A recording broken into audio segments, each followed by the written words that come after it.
Hello, my chicklets. Thank you for stopping by. I wanted to say a huge thank you for just making my story that I released last Wednesday so successful. It really has been amazing to see all of the different comments and see how excited it has made all of you. I'm glad you guys seem to enjoy it. I also received a few questions that I wanted to just clarify. Yes, I do have a Ko-fi. The link is in the description. Any of the money I have received so far goes immediately to helping pay for some of the artwork that I like to feature on my channel when I do either a large story or a story by a different writer. So if you have any questions about that, you can join me on my Discord and I'd be happy to answer them. For now, let's go ahead and read Play of the Mind. The fog of unconsciousness slowly faded away as Virgil returned to his senses. It wasn't necessarily an unpleasant feeling, but Virgil never really liked being disconnected from his body. It meant he was unable to protect himself from anything that might happen. Specifically, what might have happened in this particular circumstance. He could feel a coldness on his wrists, something that was certainly not there before, and there was soft jazz playing in the background. Though the music at least helped him settle a small amount, it was a familiar sound to him. The normally anxious part of his mind shouted and screamed at him, but he was far too used to this kind of event. Ah, you're finally awake. It's about time.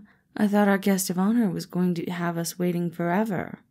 Virgil opened his eyes, or attempted to, but he was blindfolded. He rolled his eyes. How incredibly dramatic. Really, Janice? A blindfold? I don't know what you're talking about, Mr. Bond. Virgil Bond.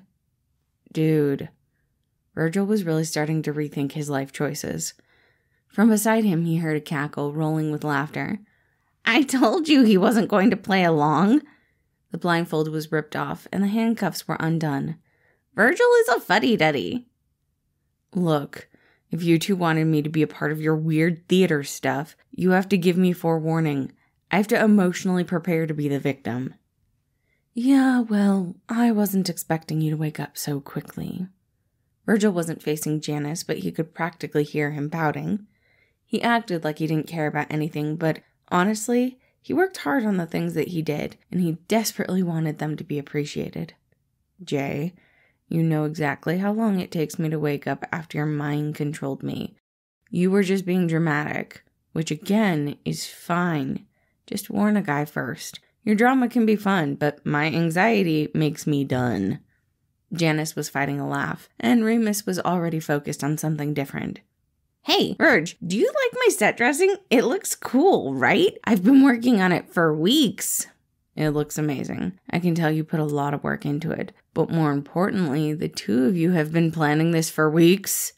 Virgil shot Janice a look, but his other roommate was refusing to look him in the eyes. Instead, loudly sipping at a teacup that Virgil was almost certain was empty. Yeah, we were already working on this stuff for the theater, and I just figured that we could throw it all together to show you after your appointment. You know, we're doing that new play that I wrote, Zombification of a Bachelor? Speaking of my appointment, Virgil turned to Janice again, his voice dropping to a more serious, nervous tone. How did it go? Virgil finally looked at him, giving him a comforting smile. Everything is perfectly normal. You had some blood work done. We got a little dirty look because people thought we were a couple, but nothing that should have any lasting effect. The doctor also praised you for keeping up on your medication regimen.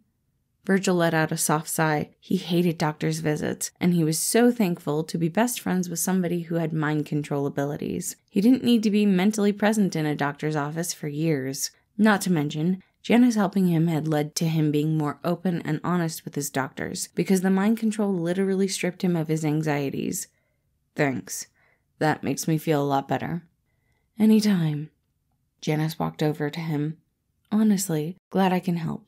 Now about you acting in our play. Absolutely not.